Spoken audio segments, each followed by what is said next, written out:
अकोल्यातील जुने शहर पोलिसांनी अंमली पदार्थाविरोधात मोठी कारवाई करत भांडपुरा चौक परिसरातून गांजा जप्त केला आहे। या प्रकरणी एका संशयिताला अटक करण्यात आली असून एनडीपीएस कायद्यान्वये गुन्हा दाखल करण्यात आला आहे।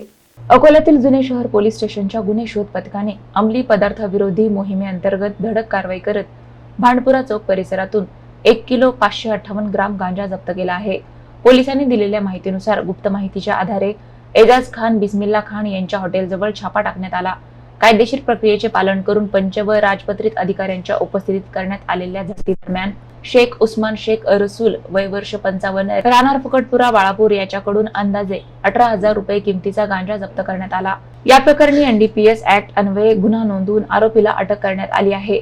पोलीस अधीक्षकांच्या मार्गदर्शनाखाली ही कारवाई पार पडली असून शहरात अंमली पदार्थांची विक्री करणाऱ्यांविरोधात अशीच कठोर कारवाई सुरू राहणार असल्याचा इशारा पोलिसांनी दिला आहे।